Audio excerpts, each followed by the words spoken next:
Bienvenue sur la chaîne. Azami résumé. Résumé de l'anime d'aujourd'hui, la vie quotidienne du roi immortel. Auparavant, un garçon nommé Wong était né avec un pouvoir inimaginable et a décidé de cacher son pouvoir pour toujours. Ses parents lui donnent alors une amulette et une pilule pour supprimer son pouvoir. Wong utiliserait alors le plus petit peu de puissance lors d'un test qui ne serait pas en mesure de mesurer sa force, mais cela le placerait toujours en tête du classement. L'amulette de Wong est sur le point de se briser lorsqu'il est confronté au chef de la faction de l'ombre lors d'une compétition entre écoles. L'histoire se poursuit après que le chef de la faction de l'ombre a capturé Buffon et Wong.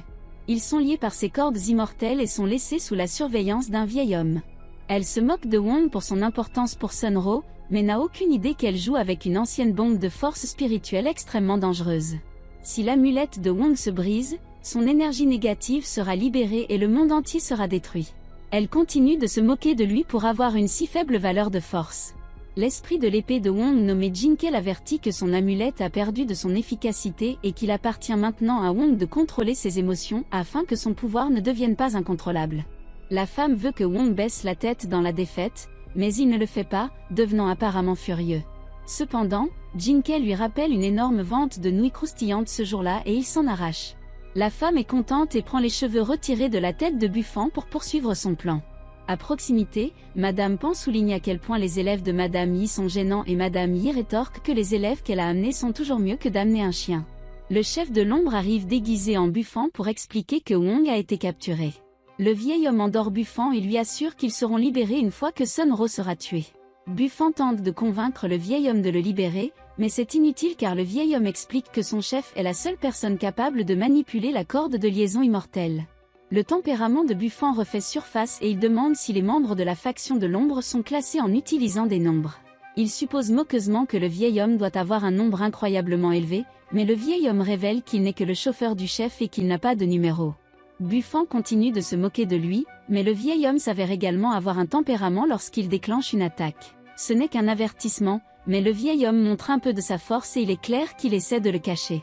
Fait que Buffon raconte la fausse histoire de la capture de Wong et se sent bien quand Yi utilise l'attrait du chef pour la décrire.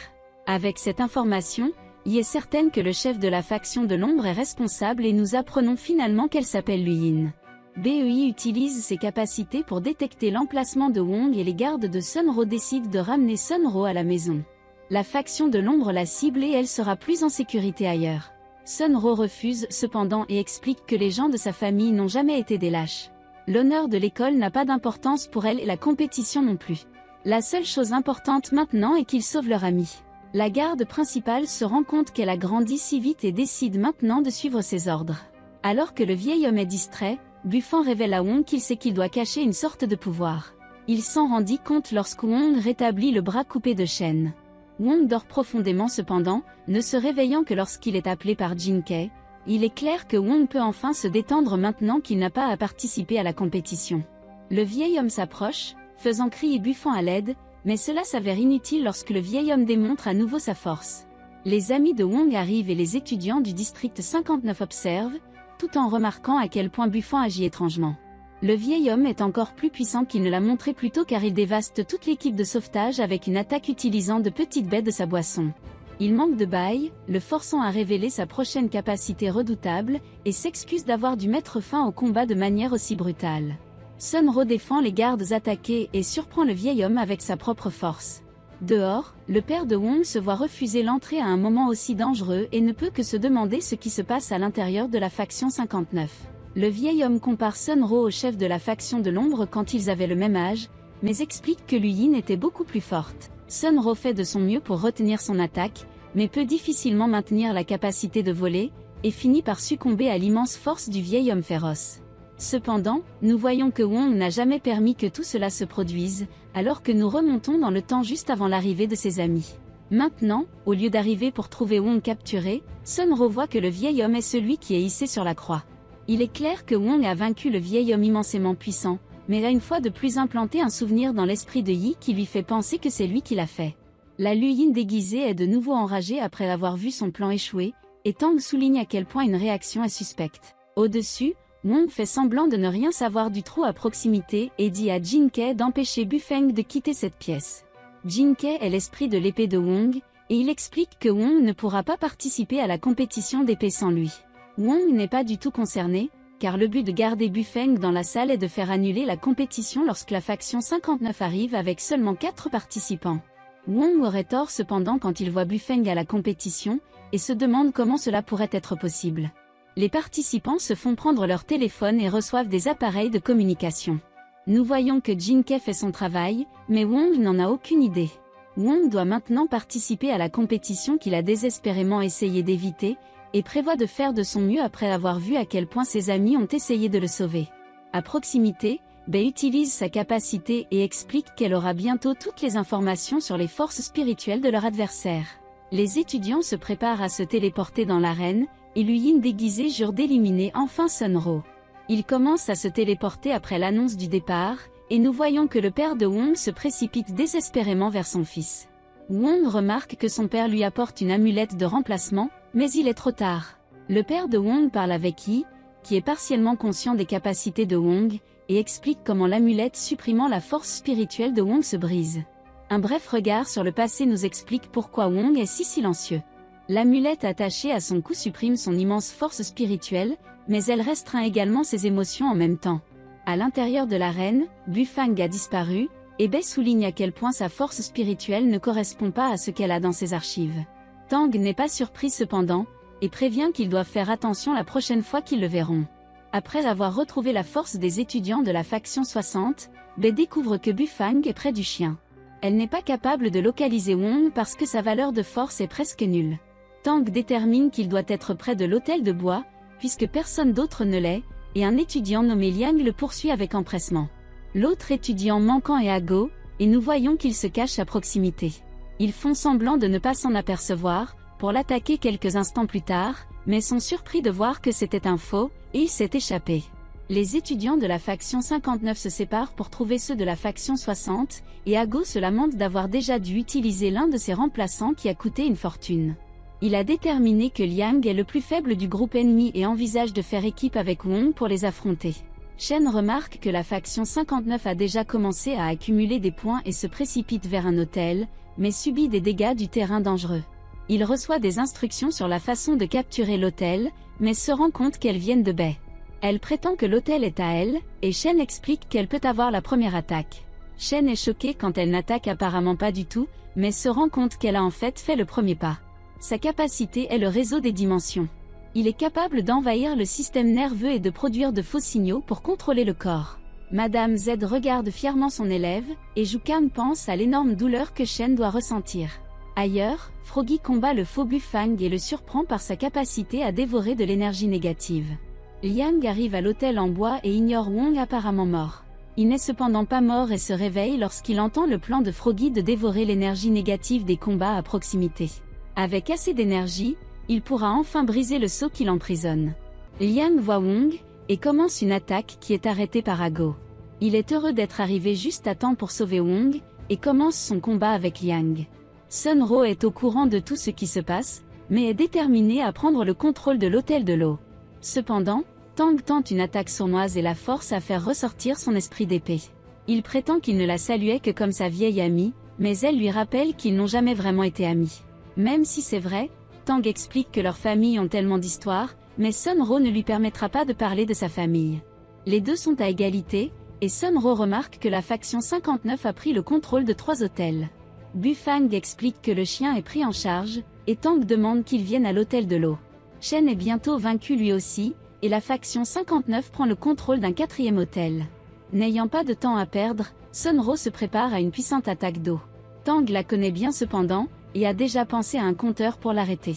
Les élèves de la faction 59 sont bien conscients de son pouvoir et remarquent qu'il active sa capacité de poudrerie. Sunro n'hésite pas à attaquer, espérant régler le combat avant l'arrivée de Bufang, mais a du mal à le faire. Elle ne croit pas Tang quand il dit que Bufang est arrivé, mais le regrette quand Bufang reçoit un coup puissant. Sunro commence à réaliser à quel point la situation est vraiment désastreuse. Avec l'eau gelée par Tang, elle ne peut pas utiliser ses capacités aquatiques pour s'échapper, et le faux Bufang se déplace pour une attaque finale. Juste à ce moment, un étudiant de la faction 59 vole dans les airs, et une force immense fait trembler la terre. La pression dévastatrice de l'énergie négative de quelqu'un a permis à Sunro de s'échapper, et Tang révèle qu'il sait que ce Bufang est un imposteur. Il s'en fiche cependant, Tang explique que son seul objectif est de gagner, et il aidera l'imposteur par la suite s'il l'aide d'abord. La faction 59 a maintenant saisi les 5 hôtels, ce qui leur rapporte un bonus qui gagne des points plus rapidement. Cependant, le bonus est pris peu de temps après lorsqu'il est annoncé que l'hôtel de bois a été pris par la faction 60. Bei peut sentir que Liang a été vaincu par quelque chose d'étrange, et Sun Ro entend Ago déclarer que Wang et le chien se sont combinés. Inquiète pour son ami, Sun Ro se précipite vers l'hôtel de bois, et les observateurs voient l'étrange créature. On nous montre ensuite ce qui s'est passé quelques instants plus tôt. Liang commence à comprendre à quel point le canon buccal de Ago est puissant, mais Ago réfléchit à la façon dont il ne peut pas répéter les mots, et il ne peut pas continuer à en penser de nouveau. Froggy regarde à proximité, et explique que plus ils se battent, plus ils auront de force spirituelle, et plus il sera capable de dévorer. Regarder Wang se faire intimider incite Ago à penser à de nouvelles phrases et les utilise pour défendre Wang. Tous les mots se réfèrent à lui comme un cœur froid et un solitaire. D'autres mots incluent lâche, de sang-froid et même idiot. Wang sait très bien que l'amulette ne durera pas longtemps, il ne doit pas montrer sa force spirituelle ni même la moindre émotion. Plus Wang se retient, plus il est incompris. Une émotion que Wang n'a jamais connue grandit en lui et est sur le point de briser l'amulette. C'est le sentiment d'aggravation. Un immense pouvoir commence à sortir de son corps, mais Froggy arrive pour expliquer qu'il dévorera l'énergie négative de Wang pour lui. Wang est soulagé d'apprendre qu'il ne peut pas utiliser sa force spirituelle à volonté, mais Froggy devient effrayé car il a en fait une capacité limitée. Il est trop tard cependant, et les deux se combinent pour former une chose scandaleusement féroce. Liang souligne qu'ils ne sont vraiment qu'un chien combiné à un crétin, mais apprendraient rapidement à craindre la nouvelle forme de Wang. Le moindre contact, et nous constatons que plus tard Liang se référerait à ce sentiment comme étant heurté par un train. Liang disparaît en un instant, et nous voyons que c'est lui qui volait dans les airs. Agu s'attribue le mérite d'avoir insulté Wang en devenant maîtrisé, et les deux s'emparent de l'hôtel de bois. Madame y admire Zukang pour avoir enseigné à ses élèves une capacité aussi incroyable et demande à être enseignée. Nous apprenons que Zukang tenterait plus tard d'entraîner son chien à se combiner avec lui, mais échouerait finalement. Bei explique comment la faible valeur de force Wang s'est combinée avec le chien pour créer quelque chose de beaucoup plus puissant, et révèle qu'il a déjà saisi l'hôtel du feu ensuite. Il se dirige vers l'hôtel suivant, et Bei explique qu'elle est incapable de localiser Sun Ro. Elle doit cependant fuir, à l'approche de la nouvelle combinaison, et les membres de la faction 59 se démènent pour reprendre le contrôle de l'hôtel du feu. Tang envisage de tendre une embuscade à Wang à l'hôtel de l'eau, mais se rend compte que cela met son équipe en danger de perdre tous les hôtels. Au lieu de cela, il prévoit d'éviter Wang à tout prix, tout en saisissant des hôtels dans le processus. Shen se réveille prêt à combattre la fille qu'il a battue, et Wang s'empare de l'hôtel. Shen est choqué par l'étrange choix de mode de Wang, et devient excité d'apprendre qu'ils auront désormais le contrôle de 3 hôtels. Shen peut à peine contenir sa joie, et est encore plus heureux de voir Wang sourire pour une fois. Wang ne peut pas comprendre pourquoi il sourit de cette façon, puisqu'il ne l'a jamais fait auparavant, mais son père peut le dire. Le plaisir est de courte durée cependant, quand il est annoncé que la faction 59 a déjà repris le contrôle et a maintenant capturé 4 hôtels. Wang réalise instantanément quelle est la stratégie de Tang et sait que la force seule ne pourra pas la surmonter. Wang s'enflamme encore plus, et Froggy commence à le supplier de se calmer. Froggy atteint sa limite, et s'il est brisé, le monde est fini pour. Wang veut capturer tous les hôtels cependant, et sait qu'il ne peut le faire que s'il devient plus rapide. Zukang souligne que les règles du concours ont été créées de manière à ne jamais permettre à une personne de gagner seule. Une minuterie de 10 secondes avant de capturer un hôtel est configurée pour l'empêcher. Wang continue de se préparer de toute façon, mais est interrompue par une communication de Sun Ro. Elle s'est regroupée avec Agu qui a couru pour sa vie, et rompt les querelles entre coéquipiers lâches.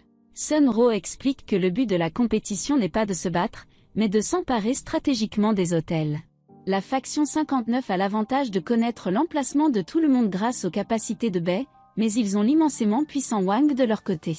Froggy est surprise de voir Wang se sentir gêné de recevoir un compliment, et Sun Ro passe en revue son plan. La faction 59 évitera Wang à tout prix pour qu'il puisse facilement tenir un hôtel. Les 3 autres devront cependant se séparer, car ils sont en retard au point, et doivent contrôler 3 hôtels pour rattraper leur retard. Shen est choisi pour y aller seul, et Wang se rend compte maintenant qu'il ne sera pas la clé du succès. Cet honneur revient à Shen, qui est extrêmement enthousiaste à ce sujet. Sun Ro déclare que la faction 59 a placé son membre le plus fort à l'hôtel central le plus important. elle a décidé d'aller avec Agou à l'Hôtel du Feu pour vaincre les plus faibles de leurs membres. La faction 59 n'était pas préparée à cette manœuvre, car cela signifiait parcourir une plus longue distance, mais Sunro a utilisé son avantage de se déplacer dans l'eau. L'enfant à l'Hôtel du Feu s'appelle Zan, et il est bouleversé de constater que Agou est celui qui a vaincu son frère Liang. Tang veut qu'il se concentre sur l'hôtel, mais il est trop enragé, et Sunro se faufile pour capturer l'hôtel. Ailleurs, Wang est tout seul alors qu'il prend l'hôtel de l'eau, donnant à son équipe 2 au total. Et Tang convainc finalement Zan de retourner à son hôtel. Au centre de la carte, le faux Buffon pense à son accord pour l'aider à remporter la compétition. Il détermine qu'il est enfin temps d'agir, et la rue est frénétique vers l'Hôtel du Feu ralentit un instant. Merci d'avoir regardé la partie 4. 1000 likes et je te connaîtrai sur une partie 5.